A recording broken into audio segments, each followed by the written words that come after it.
ఆమేన్. ప్రార్థించిన మరి శారమ్మ గారిని దేవుడు దీవించునుగాక.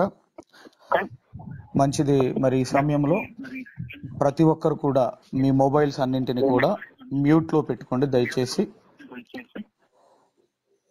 మ్యూట్ లో పెట్టుకోండి. అలాగే మరి ఎవరైనా కొంచెం ఫ్యాన్స్ కు దగ్గరగా, కూలర్స్ కు దగ్గరగా ఉంటే, ఎందుకంటే ఎండాకాలం గనక కూలర్స్ కు గనక దగ్గరగా ఉంటే కాస్త దూరం రండి, కాస్త దూరంగా కూర్చోండి. ఎందుకంటే ఆ గాలి, ఆ శబ్దాలకి మనకు వాయిస్ అనేది స్పష్టంగా వినబడదు గనక కాస్త దూరంగా కూర్చోండి.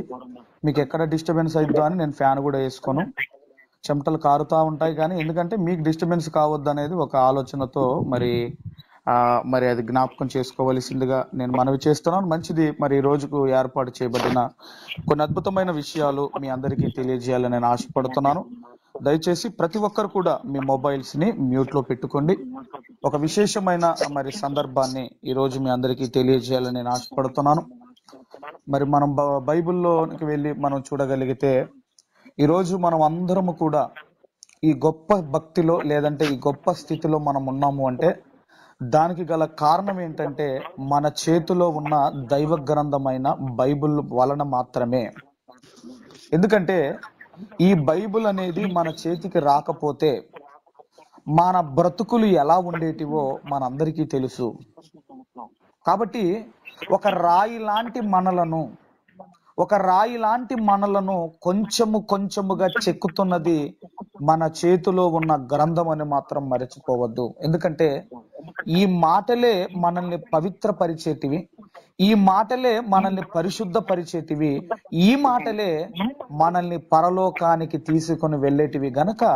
గనుక ఈరోజు ఇంత గొప్ప గ్రంథం మనం కలిగి ఉన్నందుకు మనం ఎంతగానో మనం సంతోషించాలి, మనం దేవునికి కృతజ్ఞులమై ఉండాలని మరి నేను కోరుకుంటున్నాను. ఈరోజు మీరు చూడగలిగితే వాక్యం వింటున్నప్పుడు కానివ్వండి, వాక్యం చదువుతున్నప్పుడు కానివ్వండి, మన మైండ్ లోనికి ఎప్పుడు ఒక విషయం జ్ఞాపకం రావాలి. అది ఏంటని మీరు చూడగలిగితే భక్తుడైన ఎజ్రా గారు వారు ఏమని మాట్లాడుతున్నారో ఒక్కసారి ఎజ్రా గ్రంథము 7వ అధ్యాయము దయచేసి 10వ వచనాన్ని నేను చదువుతున్నాను, జాగ్రత్తగా వినండి. ఎజ్రా గ్రంథము 7వ అధ్యాయము 10వ వచనాన్ని మనం చదువుకుందాం.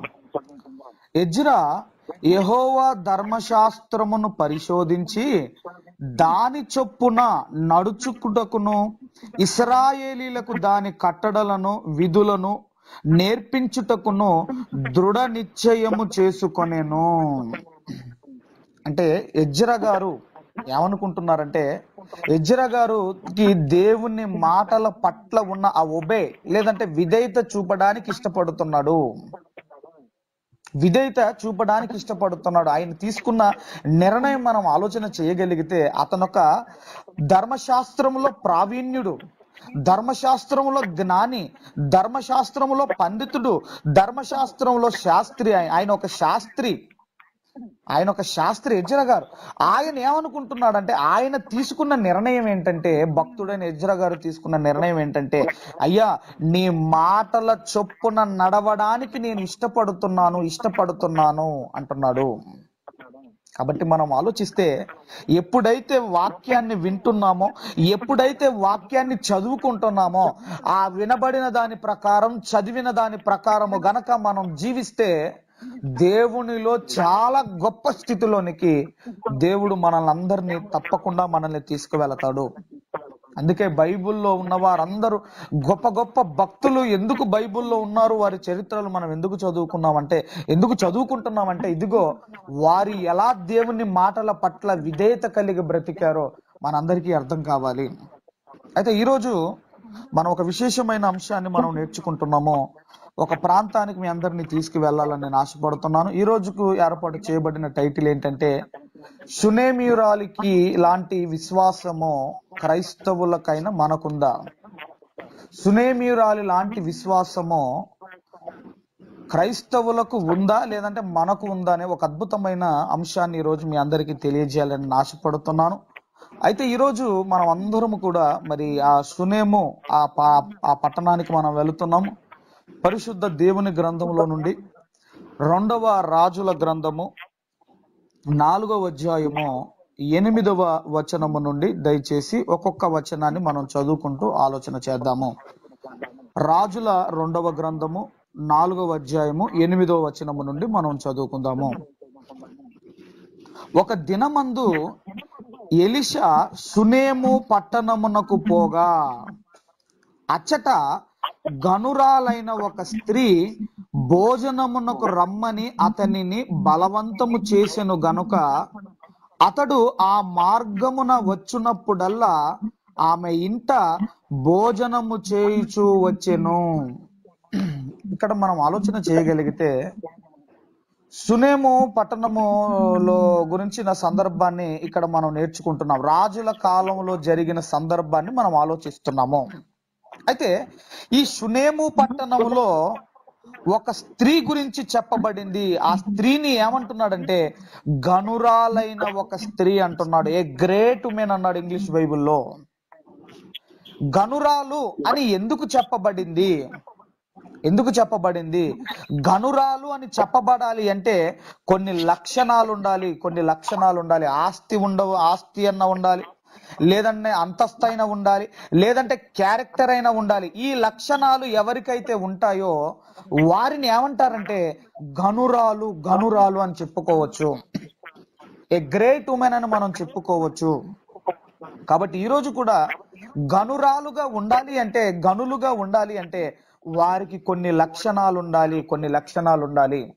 అయితే క్యారెక్టర్ ఉండాలి, లేదంటే ప్రేమ ఉండాలి, లేదంటే సుగుణాలు, ఇవన్నీ మనం ఎవరిలో ఏదైతే కనబడతాయో వారిని గనులు అని మనం చెప్పుకోవచ్చు. అయితే ఇక్కడ మనం ఆలోచిస్తే పరిశుద్ధాత్మ దేవుడు ఈ స్త్రీని గనురాలు అని రాయించాడు, గనురాలైన స్త్రీ అని రాయించాడు. కాబట్టి ఆ గనురాలైన స్త్రీకి ఏమి ఇంపార్టెంట్ ఇంకా మనం ముందుకు వెళ్ళగలిగితే ఆమె ఏం చేసిందంటే, ఆ ఎలీషా గారు ఆ పట్టణమునకు వెళ్ళినప్పుడల్లా కూడా భోజనము చేయమని అతనిని బలవంతము చేసెను గనక అతడు ఆ మార్గమున వచ్చినప్పుడల్లా ఆమె ఇంట భోజనము చేయుచూ వచ్చెను అంటున్నాడు. అంటే ఒక సేవకుణ్ణి తన ఇంటికి భోజనం తినడానికి బలవంతం చేస్తుంది. తన ఇంటికి భోజనం తినడానికి రమ్మని పిలవడానికి ఆమె బలవంతం చేస్తుంది. ఇక ఏలియా గారు ఆ ప్రాంతానికి వెళ్ళినప్పుడల్లా వారి ఇంటికి వెళ్ళేది, ఆయన వాళ్ళ ఇంటికి రావాలని ఈ గనురాలైన స్త్రీ ఎలీషా గారిని బలవంతం చేసేది. కాబట్టి మనం ఆలోచిస్తే ఇక్కడ ఈమెకున్న ఒక లక్షణం ఏంటంటే ఆశ కలిగిన ప్రాణాలను దేవుడు తృప్తిపరుస్తాడు అన్నట్లుగానే ఇక్కడ మనం చూడగలిగితే ఒక దైవజనునికి ఆతిథ్యం ఇవ్వాలి అన్న ఆసక్తితో మనం ఉన్నట్లుగా మనకు కనబడుతుంది. చూడండి, ఆసక్తితో ఉన్నట్లుగా మనకు కనబడుతుంది. అంటే ఒక ఆసక్తి కలిగిన స్త్రీగా మనకు కనబడుతుంది. వచ్చినప్పుడల్లా అంటే ఎలీషా గారు ఎన్నిసార్లు అయితే ఆ ప్రాంతానికి వెళుతాడో అన్నిసార్లు బలవంతం చేసేదట. అయ్యా మా ఇంటికి భోజనానికి రండి. రైట్. ఇంకా 9వ వచనానికి మీరు రాగలిగితే, కాగా ఆమె తన పెనిమిటిని చూచి తన యొద్దకు వచ్చుచు పోవుచున్నవాడు భక్తిగల దైవజనుడని నేనెరుగుదును. ఎలీషా గారు ఎలాంటి వాడో గమనించింది. ఏమంటుందండి, బాగా స్టడీ చేసింది. ఎలీషా గారు ఎలాంటి వాడో స్టడీ చేసింది అంటున్నారు. ఆమె భర్తతో చెబుతుంది. ఏమని చెబుతుందంటే, మన ఇంటికి వచ్చుచూ పోవుచున్నవాడు భక్తి కలిగిన దైవజనుడు. అయితే మాట్లాడుకొని ఉంటారు. మరి భక్తి కలిగిన దైవజనుడు అంటున్నావు, మరి ఏం చేద్దామని అనుకుంటున్నావని మాట్లాడుకొని ఉంటారు. అప్పుడు మీరు ఆలోచిస్తే వాళ్ళు తీసుకున్న నిర్ణయం ఏంటని మీరు ఆలోచిస్తే 10వ వచనంలో ఏమనుందంటే, కావున మనము అతనికి గోడ మీద ఒక చిన్న గది కట్టించి అందులో అతని కొరకు మంచము, బల్ల, పీట, దీపస్తంభము నుంచుదుము. అతడు మన యొద్దకు వచ్చినప్పుడల్లా అందులో బస చేయవచ్చును అని చెప్పాను. అంటే ఇంటి పైన గది, ఆ తర్వాత రెస్ట్ తీసుకోవడం, ఇంటి పైన ఒక గది, ఇంటి పైన ఒక గది, రెస్ట్ తీసుకోవడానికి ఒక మంచము, చదువుకోవడానికి ఒక బల్ల, ఒక దీపము ఏర్పాటు చేద్దాము అనుకుంటుంది. అంటే తన సేవకుల పట్ల ఎంత ఆసక్తి, ఎంత భారము కలిగి ఉందో మీరు ఆలోచించండి. ఒక సేవకుని పట్ల ఈరోజు మీరు ఆలోచన చేయగలిగితే, ఈరోజు సేవకులను పిలవాలని, ఇంటికి పిలవాలని, వారికి ఆతిథ్యం ఇవ్వాలని, వారితో ప్రార్థన చేయించుకోవాలన్న ఆలోచనలతో ఎంతమంది ఉంటున్నారు మీరు ఒక్కసారి మీరు ఆలోచించండి. పోనీ ఒక్కసారి మీరు పిలిచారు అనుకుందాం, సార్ మా ఇంటికి రండి, పాస్టర్ గారు మా ఇంటికి రండి అని పిలిచారు అనుకున్నాం, రైట్, పిలిచారు. మరి రెండవసారి పిలవడానికి ఎంతమంది ఇష్టపడతారు? ఒకసారి పిలిచారు, ఒక నెల పిలిచారు, అదే నెలలో రెండవసారి పిలవడానికి ఎంతమంది ఇష్టపడతారు? పోనీ ఇష్టపడ్డారు అనుకుందాం, పోనీ మూడవసారి పిలవడానికి ఎంతమంది ఇష్టపడతారు? నాలుగవసారి, ఐదవసారి మీరు ఆలోచిస్తే ఒకవేళ పాస్టర్ గారే 4-5 సార్లు ఇంటికి వచ్చాడు అనుకోండి ఒకే నెల, అప్పుడు మీరేమనుకుంటారు? ఫస్ట్ రోజు ఎలాగుంటది అంటే దగ్గరుండి మంచి టీయో కాఫీయో ఇస్తారు. ఇక రెండో రోజు కాస్త ప్రేమ తగ్గిపోయిద్ది, మూడో రోజు ఇంకాస్త ప్రేమ తగ్గిపోయిద్ది, నాలుగో రోజు అసలు పట్టించుకోరు, ఐదో రోజు అసలు పట్టించుకోరు, బయటికి కూడా రారు. అప్పుడు ఏమనుకుంటారంటే, ఈ పాస్టర్ గారికి ఏం పని పాట లేనట్టుంది, ఊరికే మన ఇంటికే వస్తున్నాడినా, మనం పిలవకపోయినా వస్తున్నాడినా, ఈయనకేం పని పాట లేదనా అని అనుకుంటారు, తప్పకుండా అనుకుంటారు. కానీ ఈ స్త్రీ ఏం చేసిందంటే, ఈ దైవజనుడు ఆ ప్రాంతానికి, షునేము అనే ఆ పట్టణానికి వెళ్ళినప్పుడల్లా ఈ స్త్రీ ఏం చేసిందంటే, అయ్యా మా ఇంటికి రండి, మా ఆతిథ్యాన్ని స్వీకరించండి అని వెళ్ళి ఊరికే బలవంతం చేసేదట. కాబట్టి ఎంత ఒక త్యాగము కలిగిన, లేదంటే ఒక త్యాగము కలిగిన స్త్రీగా, సాక్రిఫైస్ కలిగిన స్త్రీగా మనకు కనబడుతుంది చూడండి. ఆల్రెడీ వాళ్ళకి గ్రౌండ్ ఫ్లోర్ ఉంది, వాళ్ళకి గ్రౌండ్ ఫ్లోర్ లో ఒక రూమ్ ఇవ్వచ్చు, కానీ ఒక ప్రత్యేకమైన గది, అతనికి ఒక పడుకోవడానికి ఒక ప్రత్యేకమైన మంచము, అతను చదువుకోవడానికి ఒక టేబుల్, అతనికి ఒక లైట్ కావాలని ఇదిగో త్యాగం చేసి రెడీ చేసింది మీరు ఆలోచించండి. అంటే ఒక త్యాగపూరితమైన జీవితము ఈ ఎవరిలో మనకు కనబడుతుందంటే, ఈ యొక్క గనురాలైన స్త్రీలో మనకు కనబడుతుంది. ఎవరు చేయగలరండి? వారికి ఉన్న ధనముతో ఒక దైవజనుని గురించి ఇంత ఆలోచన ఎవరు చేయగలరు? మీరు ఆలోచించండి. మరి ఆమె లైఫ్ లో ఆమెకు పనులు లేవా? ఆమెకు వేరే పనులు ఏమి లేవా? మీరు ఆలోచించండి. ఎన్నో పనులు ఉండవచ్చు ఆమె, కానీ వాటన్నింటిని పక్కన పెట్టి ఏం చేసిందంటే, ఒక సేవకునికి చేస్తున్న ఆ యొక్క త్యాగం చూడండి, ఒక సేవకుని పట్ల ఆమె చేస్తున్న ఒక పరిచర్యని మీరు ఆలోచించండి. అందుకే దేవునికి ఇచ్చే విషయంలో ఆ త్యాగం ఈ స్త్రీలో మనకు కనబడుతుంది. మనందరికీ అర్థం కావాలి. అలాంటి త్యాగపూరితమైన జీవితాలు ఇదిగో దేవుడు ఎంతో ఇష్టపడతాడని మనకు అర్థం కావాలి. మరి ఆమె పనులు లేవా అంటే, లోక సంబంధమైన పనులు ఎన్నో ఉండవచ్చు, కానీ ముందుగా తన సేవకునికి ప్రయారిటీ ఇస్తుంది. అంటే దాన్ని ఏమనుకుంటుందంటే, దేవునికి ప్రయారిటీ ఇస్తుంది. ఒక ఆతిథ్యం చూడండి, ఒక హాస్పిటాలిటీ, ఒక సేవకుని పట్ల ఒక సాక్రిఫైస్ కలిగిన జీవితం చూడండి. అందుకే ఆతిథ్యము ఇవ్వటం ఎంత గొప్పదో మనందరికీ తెలుసు. ఆమె ఎలా చేస్తుందంటే, సిన్సియర్ గా, హార్ట్ఫుల్ గా సేవ చేస్తుంది. నేను చేస్తున్నది ఒక దేవునికి కాదు, నేను చేస్తున్నది చేస్తున్న ఒక సేవకుని కాదు, ఒక దైవజనును కనుక్కొని ఎంత ఆసక్తితో చేస్తుందో మనందరికీ అర్థం కావాలి. కాబట్టి మొదట ఎలాంటి ఇంట్రెస్ట్ తో దైవజనునికి సేవ చేసిందో ఆఖరి వరకు అలాగే సేవ చేస్తూనే ఉంది. అందుకే ఈ రోజు దేవుడు మనకేం చెబుతున్నాడో మరలా మనం ఇక్కడికి వద్దాము. హెబ్రీలకు రాసిన పత్రిక 13వ అధ్యాయము 1వ వచనాన్ని దయచేసి ఒక్కసారి చదువుతాను, జాగ్రత్తగా వినండి. హెబ్రీలకు రాసిన పత్రిక 13వ అధ్యాయము 1వ వచనము, సహోదర ప్రేమ నిలువరముగా ఉండనీయుడి, ఆతిథ్యము చేయ మరవకుడి, దాని వలన కొందరు ఎరుగకయే దేవదూతలకు ఆతిథ్యము చేసిరి. ఏమంటున్నాడండి? ఆతిథ్యము చేయక మరవకండి. అది చాలా గొప్పది ఆతిథ్యం అనేది. ఎన్నో మేలులు తీసుకువచ్చింది పాత నిబంధన గ్రంథంలో. కొందరు ఎరగకకే దేవదూతలకు ఇదిగో ఆతిథ్యం ఇచ్చిరు అన్నప్పుడు ఎవరు కనబడుతున్నారంటే అబ్రహాము గారు, శారా గారు మనకు కనబడుతున్నారు.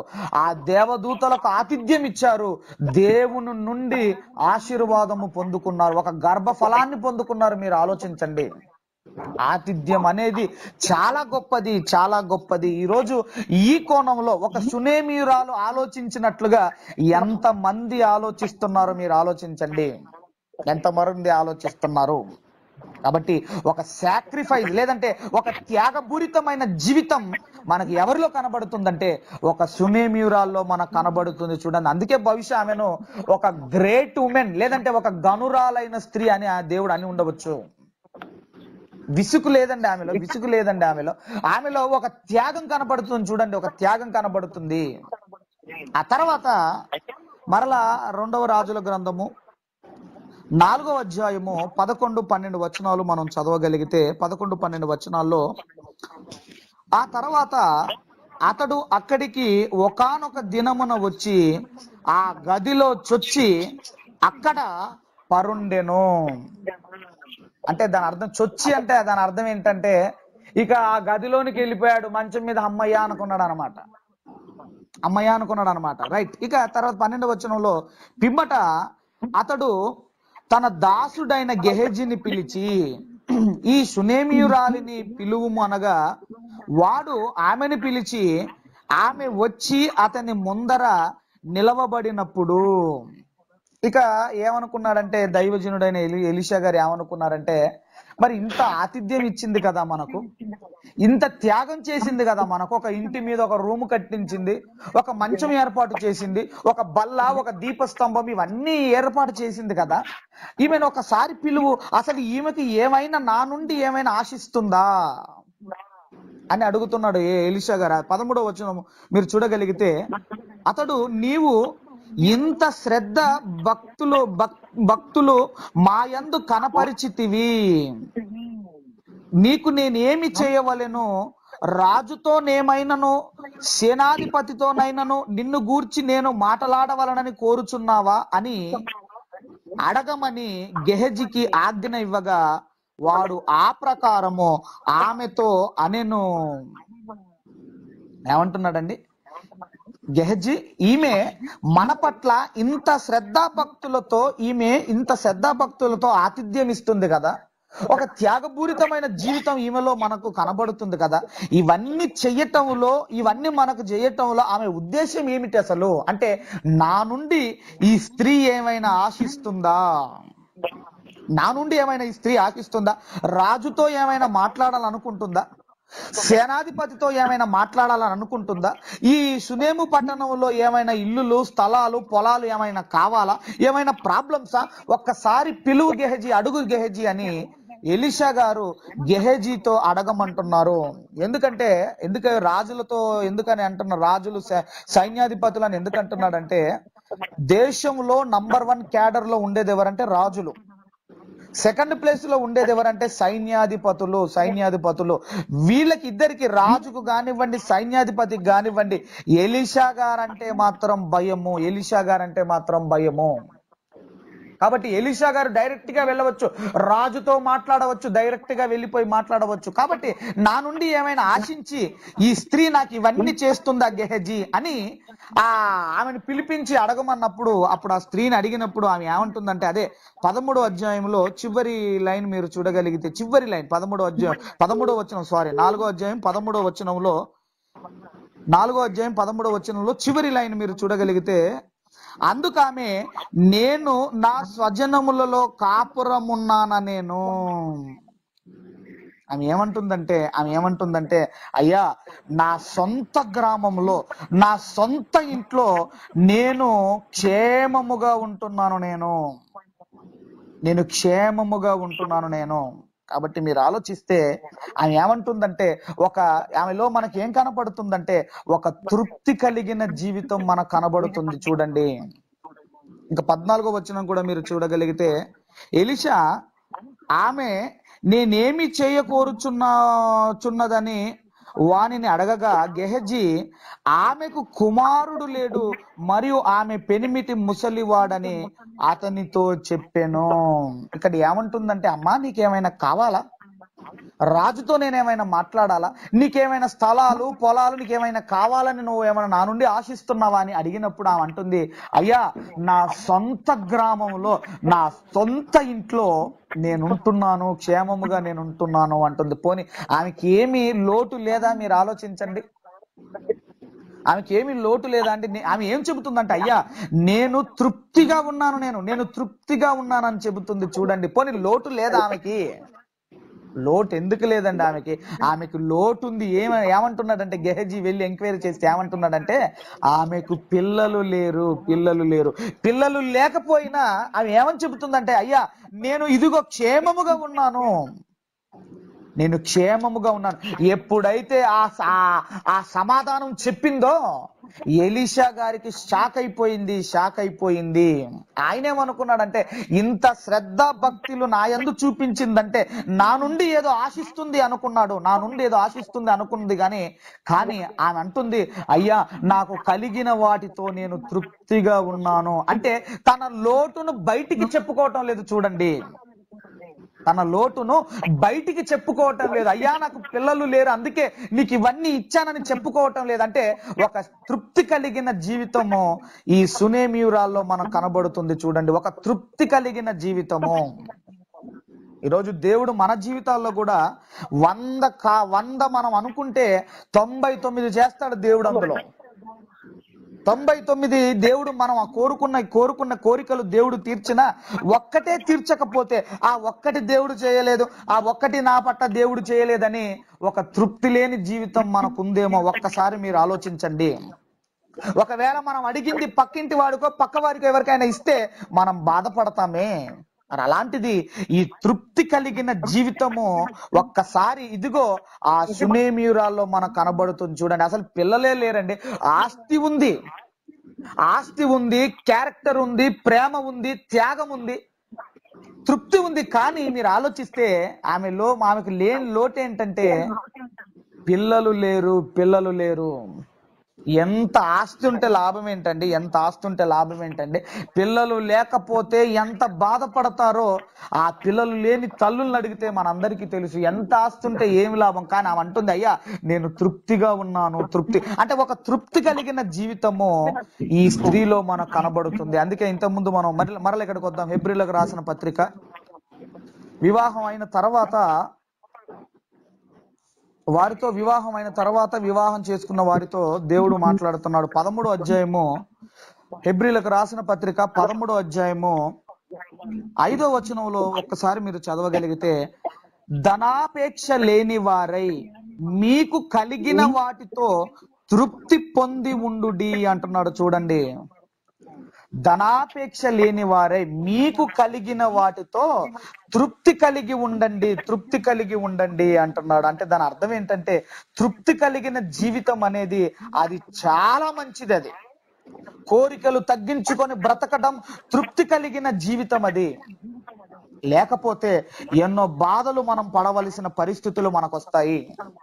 కాబట్టి సునేమియురాలకు పిల్లలు లేకపోయినా, సంతానం లేకపోయినా ఒక తృప్తి కలిగిన జీవితం ఆమె కలిగి ఉంది. అందుకే ఎప్పుడైతే ఆమెను ఎలీషా గారు అడిగారో ఆమె చెప్పిన సమాధానానికి ఎలీషా గారికి షాక్ కొట్టినంత పని అయిపోయింది. అదేంటి, పిల్లలు లేకపోయినా నేను హ్యాపీగా ఉన్నానని ఆమె ఎలా చెప్పగలుగుతుంది?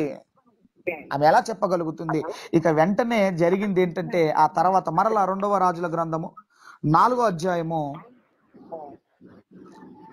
15-16 వచనాలు మనం చదువుకుందాం. అందుకతడు ఆమెను పిలువమనగా వాడు ఆమెను పిలిచెను. ఆమె వచ్చి ద్వారమందు నిలవగా ఎలీషా మరుసటి ఏట ఈ ఋతువున నీ కౌగిట కుమారుడుండునని ఆమెతో అనెను. ఆమె ఆ మాట విని, దైవజనుడైన నా ఏలినవాడా, అలాగు పలకవద్దు, నీ దాసురాలునైన నాతో అబద్ధమాడవద్దు అనెను. మీరు ఆలోచిస్తే ఆ తర్వాత అర్థమైపోయింది ఎలీషా గారికి. ఏమర్థమైపోయిందంటే, ఈమెకు పిల్లలు లేరని అర్థమైపోయింది. ఆ తర్వాత అమ్మ ఇదిగో ఇంకొక సంవత్సరంలో నీ కౌగిట ఒక కుమారుడు ఉంటాడు, ఒక కుమారుడు ఉంటాడని దైవజనుడు చెబితే నమ్మటం లేదు. అయ్యా నాతో అబద్ధం ఆడవద్దు, ఎందుకంటే ఒకవైపు ముసలివాడు భర్త ఒకవైపు ముసలివాడు. అలాగని ఈమె ఏమైనా నాకు పిల్లలు కావాలని ఆశిస్తుందంటే తృప్తి కలిగిన జీవితం. అయ్యా నాతో అబద్ధం ఆడవద్దు. ఆ తర్వాత మీరు ఆలోచిస్తే ఇక్కడ ఆమె ఏం చేసిందని మీరు ఆలోచిస్తే మత్తయి సువార్తలో ఉంటదండి, నా నీతిని నా రాజ్యాన్ని మొదట వెతకండి, అప్పుడు అవన్నీ మీకు అనుగ్రహించబడును అన్నాడు దేవుడు. అవన్నీ మీకు అనుగ్రహించబడును అన్నాడు. ఇక్కడ కూడా ఈమె ఏం చేసిందంటే ఒక సేవకుని పట్ల చేసిన ఒక ఆతిథ్యం కానివ్వండి, ఒక త్యాగం కానివ్వండి, ఒక తృప్తి కలిగిన జీవితం కానివ్వండి, ఆ శ్రద్ధ భక్తులతో ఎప్పుడైతే చేసిందో ఆ యొక్క కార్యక్రమాలను దేవుడు మెచ్చి ఆమెకేమిచ్చాడని మీరు ఆలోచిస్తే ఒక కుమారుణ్ణి దేవుడు దైవజనుడి నోటి నుండి వచ్చినట్లుగానే ఆ కుమారుణ్ణి దేవుడు ఆమెకు గర్భఫలముగా దేవుడు అనుగ్రహించాడు. ఆ తర్వాత జరిగింది ఏంటంటే కొంతకాలానికి కుమారుడు పుట్టాడు. కుమారుడు పుట్టిన తర్వాత తండ్రి కుమారుడు పొలంలోనికి వెళ్ళిపోతారు. ఆ తర్వాత కుమారుడు తలనొప్పి అనటం. తర్వాత జరిగింది ఏంటని ఒక్కసారి మీరు ఆలోచిస్తే 17వ వచనం నుండి నేను త్వరగా చదువుతాను, జాగ్రత్తగా వినండి. పిమ్మట ఆ స్త్రీ గర్భవతి అయి మరుసటి ఏట ఎలీషా అతనితో చెప్పిన కాలమున కుమారుని కనెను. ఆ బిడ్డ ఎదిగిన తర్వాత ఒకనాడు కోత కోయువారి యొద్దనున్న తన తండ్రి దగ్గరికి పోయి అక్కడ ఉండగా వాడు నా తలపోయనే అని తన తండ్రితో చెప్పెను. అతడు వానిని ఎత్తుకొని తల్లి యొద్దకు తీసుకొని పొమ్మని పనివారిలో ఒకనితో చెప్పగా వాడు ఆ బాలుణ్ణి ఎత్తుకొని వాని తల్లి యొద్దకు తీసుకొని పోయెను. పిల్లవాడు మధ్యాహ్నం వరకు తల్లి తొడ మీద పండుకొని ఉండి చనిపోయెను. లేక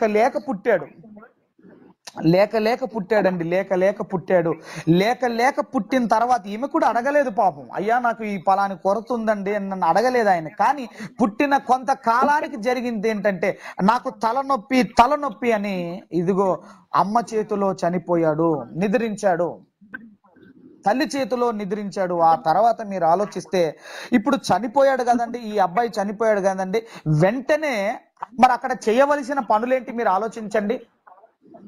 కుమారుడు చనిపోయాడు, ఇక కార్యక్రమాలన్నీ జరిగించండి అని అతన్ని సమాధిలో పూడ్చిపెట్టే కార్యక్రమాల్లో ఉంటారు. కానీ ఈమె మరి గనురాలైన స్త్రీ అన్నాడు కదా, ఈమెను ఒక గ్రేట్ ఉమెన్ అన్నాడు కదా, మరి ఈమె చేసిన ఆ కార్యక్రమాలు ఏంటో మీరు ఒక్కసారి చూడగలిగితే, ఇక 21 నుంచి మీరు చదవగలిగితే, అప్పుడు ఆమె పిల్లవానిని దైవజనుని మంచం మీద పెట్టి తలుపులు వేసి బయటికి వచ్చి ఒక పనివానిని ఒక గాడిదను నా యొద్దకు పంపుము, నేను దైవజను యొద్దకు పోయి వచ్చేదనని తన పెనిమిటితో ఆమె అనగా అతడు నేడు అమావాస్య కాదే, విశ్రాంతి దినము కాదే, అతని యొద్దకు ఎందుకు పోవుదు అని అడగగా ఆమె నేను పోవుటం మంచిదని చెప్పి, భర్తకు కూడా కుమారుడు చనిపోయాడు అని చెప్పటం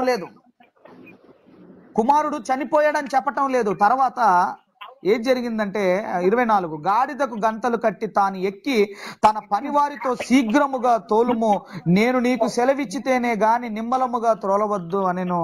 ఈ ప్రకారం ఆమె పోయి కర్మేలు పర్వతమందున్న ఆ దైవజనుని వద్దకు వచ్చెను. దైవజనుడు దూరం నుండి ఆమెను చూచి అదిగో ఆ సునేమియురాలు, నీవు ఆమె ఎదుర్కొనుటకై పరుగున పోయి నీవును నీ పెనిమిటియు నీ బిడ్డ సుఖముగా ఉన్నారా అని అడగమని తన పనివాడైన గెహజీతో చెప్పి పంపెను.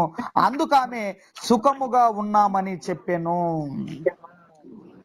ఇక్కడ మీరు ఆలోచిస్తే లేక పుట్టిన బిడ్డ, కనుల ముందే ఆనందాన్ని పంచిన బిడ్డ ఒక్కసారిగా కన్ను మూస్తే ఎంత బాధ ఉంటుంది మీరు ఆలోచించండి, ఎంత ఏడుస్తారు.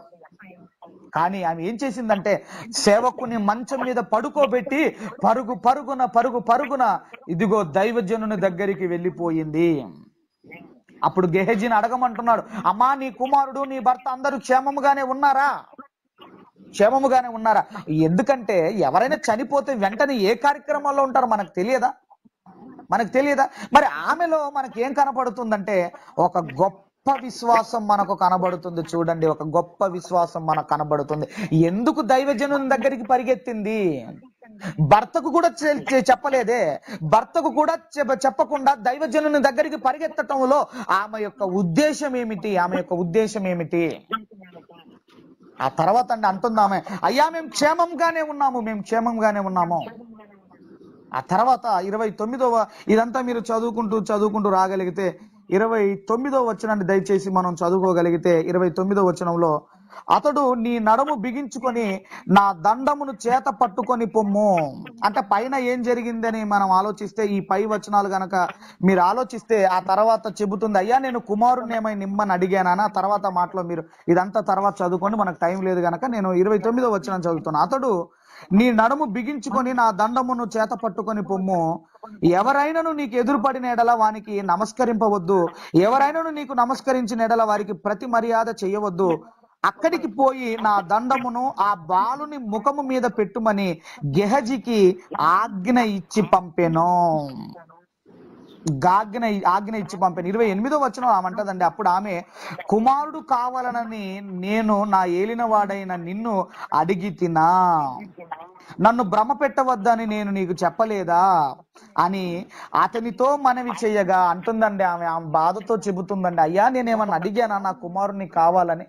పోనీ కుమారుణ్ణి నువ్వు ప్రార్థించగానే దేవుడు నాకు కుమారుణ్ణి ఇచ్చాడు, ఇచ్చిన కొంతకాలానికి వాడు ఆనందాన్ని మాకు పంచి వాడు మరణిస్తే మరి నేను ఎలా తట్టుకోగలను అని వెళ్ళిపోయిందండి. వెళ్ళిపోయిన తర్వాత ఆ తర్వాత గెహజీని వెళ్ళమంటాడు, ఎలీషా గారు గెహజీని వెళ్ళమంటాడు. కానీ ఆమె ఏమంటుందంటే, ఆ గనురాలైన స్త్రీ ఏమంటుందంటే 30వ వచనంలో, తల్లి ఆ మాట విని, యెహోవా జీవము తోడు నీ జీవము తోడు నేను నిన్ను విడవనని చెప్పగా అతడు లేచి ఆమెతో కూడా పోయెను. అంటే మీరు ఆలోచిస్తే ఎలాంటి మనస్సు ఉందంటే, అయ్యా నువ్వు వచ్చేంత వరకు నేను వెళ్ళను, నువ్వు వచ్చేంత వరకు నేను వెళ్ళను, నా కుమారుడు బ్రతకాలి అంటే నువ్వు రావాలి. గెహజీ వెళ్తాడు కానీ పని కాదండి, గెహజీ వెళ్తాడు కానీ పని కాదు. అంటే ఈమెలో మనకి ఎలాంటి విశ్వాసం కనపడుతుందంటే, ఒకనాడు మన విశ్వాసులకు తండ్రి అయిన అబ్రహాము గారిలో ఎలాంటి విశ్వాసం అయితే ఉందో ఈ స్త్రీలో కూడా అలాంటి విశ్వాసమే కనబడుతుంది. మీరు ఆలోచించండి, అలాంటి విశ్వాసం మనకు కనబడుతుంది. మరి అబ్రహాము గారి దగ్గర ఉన్న విశ్వాసం ఏంటో ఒక్కసారి మీరు చూడగలిగితే ఆదికాండము 22వ అధ్యాయము, పరిశుద్ధ దేవుని గ్రంథంలో నుండి ఆదికాండము 22వ అధ్యాయము 3-4 వచనాలు దయచేసి చదువుకుందాము. ఆదికాండము 22వ అధ్యాయము 3-4 వచనాలు దయచేసి చదువుకుందాము. తెల్లవారినప్పుడు అబ్రహాము లేచి తన గాడిదకు గంటలు కట్టి తన పనివారిలో ఇద్దరిని తన కుమారుడగు ఇస్సాకును వెంటబెట్టుకొని దహన బలి కొరకు కట్టెలు చీల్చి లేచి దేవుడు తనతో చెప్పిన చోటికి వెళ్ళెను. 3వ నాడు అబ్రహాము కన్నులెత్తి దూరము నుండి ఆ చోటు చూచి తన పనివారితో, మీరు గాడిదతో ఇక్కడనే ఉండుడి, నేనును ఈ చిన్నవాడును అక్కడికి వెళ్ళి దేవునికి మొక్కి మరలా మీ వద్దకు వచ్చేద్దామని చెప్పి. ఏమంటున్నాడండి అబ్రహాము గారు? ఏమంటున్నారండి?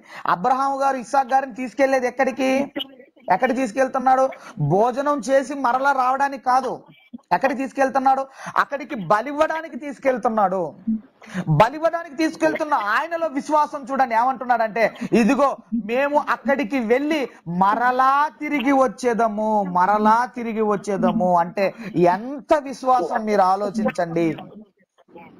అంటే నా కుమారుడు దేవుని బలిగా ఇచ్చిన నా కుమారుడు మరలా బతికిపోతాడు, మరలా నా కుమారునితో నేను వస్తానని ఎంత విశ్వాసం చూడండి. నా కుమారుడు చనిపోయినా మరలా బ్రతుకుతాడన్న విశ్వాసం ఒక అబ్రహాము గారిలో కనబడుతుంది. అదే విశ్వాసం ఎవరిలో కనబడుతుందంటే, ఇదిగో సునేమీయురాల్లో కనబడుతుంది చూడండి. అందుకేనండి సమాధి కార్యక్రమాల్లో ఉండకుండా ఎక్కడికి పరిగెత్తిందంటే దైవజనుని దగ్గరికి పరిగెత్తింది. అయ్యా నువ్వు రావాలి, నీ జీవంతోడు యెహోవా జీవంతోడు నువ్వు రావాలని దైవజనుని వెంటబెట్టుకొని వెళ్ళిపోయింది.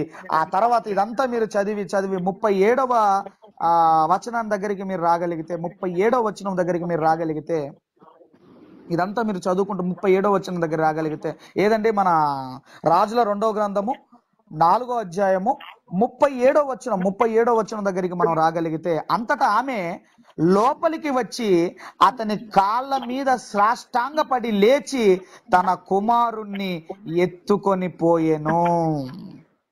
అంటే ఏమైపోయిందని మీరు ఆలోచిస్తే కుమారుడిని ఎలీషా గారు వచ్చి బ్రతికించాడు. ఆ తర్వాత ఆ కుమారుణ్ణి సజీవముగా ఎలీషా గారు ఆ తల్లికి అప్పగించారు. అంటే ఎంత కమిట్మెంట్ ఉందో మీరు ఆలోచించండి. ఆరాధించడం నేర్చుకుంది, సాష్టాంగ పడటం నేర్చుకుంది. ఇదిగో దేవుడు ఏదో కుమారుణ్ణి ఇచ్చాడు, యెహోవా తీసుకొని పోయాడని ఇదిగో ఆమె సమాధి కార్యక్రమాల్లో ఉండకుండా ఆమెలో ఎలాంటి విశ్వాసం కనబడుతుందో మీరు ఆలోచించండి. నా కుమారుడు చనిపోయాడు, తప్పకుండా మరలా లేస్తాడు, నా కుమారుడు బతుకుతాడు, మరలా నాకు దేవుడు మరలా బ్రతికించి ఇస్తాడని దైవ జనుని దగ్గరికి పరిగెత్తిందంటే ఎంత విశ్వాసం ఉందో మీరు ఆలోచించండి, ఎంత గొప్ప భక్తి ఉందో మీరు ఆలోచించండి. మీరు ఆలోచన చేయగలిగితే, అందుకే ఆమెను గనురాలైన స్త్రీ అని ఉంటాడేమో దేవుడు. మరి ఈ 4 లక్షణాలు మనలో కనబడుతున్నాయా? ఒక ఆతిథ్యం, ఒక హాస్పిటాలిటీ, ఒక త్యాగం, ఒక సాక్రిఫైస్, ఒక తృప్తి, ఒక విశ్వాసం మనలో కనబడుతుందా? నేను చనిపోయిన తర్వాత తిరిగి లేస్తానన్న విశ్వాసము మనలో కనబడుతుందా? ఇక్కడ కన్ను మూయగానే పరలోకంలో నేను కన్ను తెరుస్తానన్న విశ్వాసము మనలో ఏమైనా కనబడుతుందా? మీరు ఆలోచించండి. ఎంత భక్తి అండి. కుమారుడు చనిపోయినా భర్త కూడా చెప్పకుండా వెళ్ళిపోయింది, విశ్వాసంతో వెళ్ళిపోయింది. ఆ విశ్వాసం అబ్రహాము గారిలో ఉన్న విశ్వాసమే ఆ స్త్రీలో కనబడుతుంది. అలాంటి విశ్వాసం మనలో కనబడుతుందా? అందుకే రెండవ రాకడలో ఎలా ఉంటారో యేసుక్రీస్తు ఒక మాట చెబుతున్నాడు. అది చూసుకొని మనం ముందుకు వెళ్ళగలిగితే, లూకాసు వార్త 2వ రాకడలో ఎలా ప్రజలు ఉంటారో ఒక్కసారి మీరు చూడగలిగితే, లూకాసు వార్త 18వ అధ్యాయము 8వ వచనాన్ని ఒక్కసారి మనం చదువుకోగలిగితే, 8వ వచనంలో, ఆయన వారికి త్వరగా న్యాయము తీర్చును, వారి విషయమే కదా ఆయన దీర్ఘశాంతము చూపుచున్నాడని మీతో చెప్పుచున్నాను. ఆయనను మనుష్య కుమారుడు వచ్చినప్పుడు ఆయన భూమి మీద విశ్వాసము కనుగొనునా అన్న డౌట్ వచ్చేసింది యేసుక్రీస్తు వారికి. ఏం డౌట్ వచ్చేసిందంటే, నేను 2వ రాకడలో భూమి మీదికి వెళ్ళిన తర్వాత ఇదిగో విశ్వాసులని చెప్పుకుంటున్న వారిలో విశ్వాసము కనబడుతుందా అనే సందేహం వచ్చేసింది యేసుక్రీస్తు వారికి. అందుకే ఈ గనురాలైన స్త్రీలో మనకు కనబడుతున్న ఇదిగో ఈ 4 రకాల క్యారెక్టర్స్ గురించి మీరు ఆలోచించండి. ఒక ఆతిథ్యం గురించి మీరు ఆలోచించండి.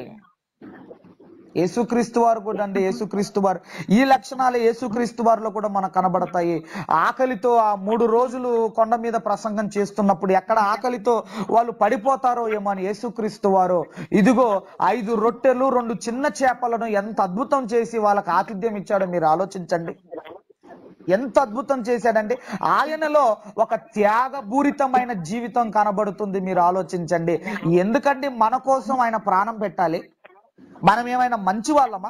లేదంటే మనం ఏమైనా ఆయన యొక్క బంధువులమా?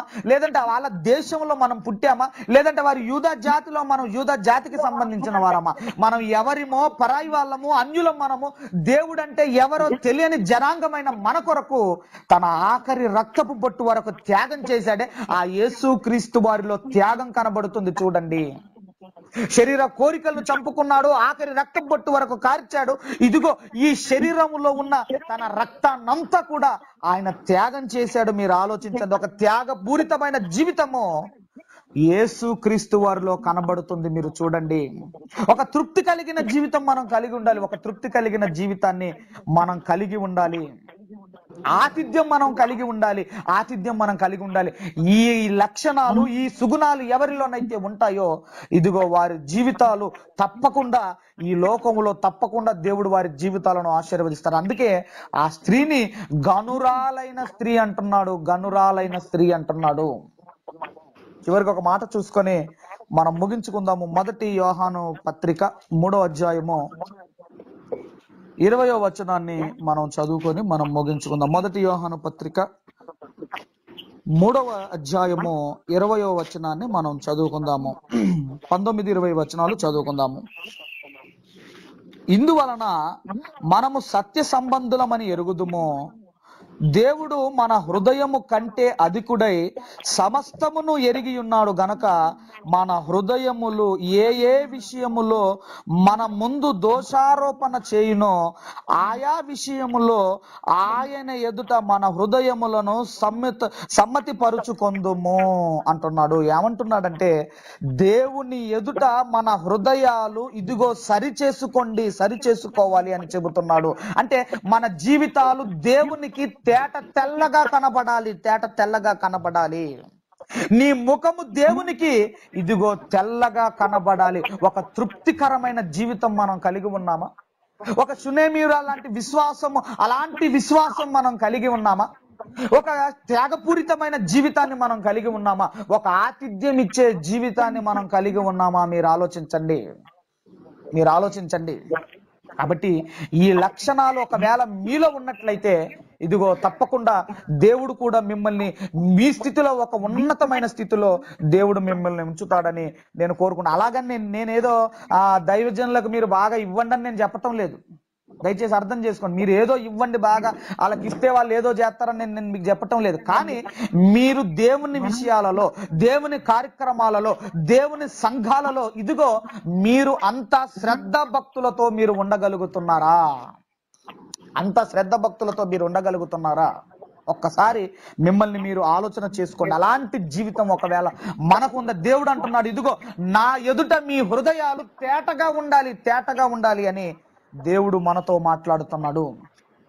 కాబట్టి ఒక సునేమియురాల్లా ఆమె జీవితంలో ఉన్న ఆ విశ్వాసం కానివ్వండి, ఆ త్యాగం కానివ్వండి, ఆ ఆతిథ్యం కానివ్వండి, ఆ తృప్తి కలిగిన జీవితం కానివ్వండి, మనలో ఏమైనా కనబడుతుందా? ఒక్కసారి ఈ వాక్యం విన్న తర్వాత నేనేమైనా సరి చేసుకునేది ఉన్నదా అని ఒక్కసారి మనల్ని మనం ఆలోచన చేసుకోవాలి. కాబట్టి అలాంటి జీవితాన్ని మీరు కలిగి ఉండండి. మీ జీవితాల్లో కూడా ఎన్నో అద్భుతాలు చూస్తారు. మీరు అడగవలసిన అవసరం లేదు దేవుణ్ణి. ఆమె అడగలేదండి, నాకు ఇదిగో పలానా లోటు ఉందని దైవజనంతో చెప్పుకోలేదు. నువ్వు అడగకపోయినా అవసరం లేదు. కానీ దేవుడు ఇదిగో నీకు ఏది అవసరమో అన్ని కూడా నీ కాళ్ళ దగ్గరికి దేవుడు తీసుకువస్తాడు. అలాంటి జీవితం మీరు కలిగి ఉంటే మరి అలాంటి జీవితాన్ని ఒక్కసారి మీలో ఉందో లేదో ఒక్కసారి మీరు పరిశీలన చేసుకోవాలని నేను కోరుకుంటూ ఈ నా మాటలు ఇంతటితో నేను ముగిస్తున్నాను. దేవుడు మీ అందరిని దీవించి ఆశీర్వదించును గాక. ఆమేన్. మరి ఈ సమయంలో అందరు కూడా మ్యూట్ నుండి బయటికి రండి. మరి అందరు కూడా మ్యూట్ లో నుండి బయటికి రండి. ఈ వాక్యం మనలో ఫలించినట్లు మన మధ్యలో ఉన్న వేణు సుజాత గారు కాకినాడ ప్రాంతం నుండి వారు మనల్ని ప్రార్థనలో నడిపిస్తారు.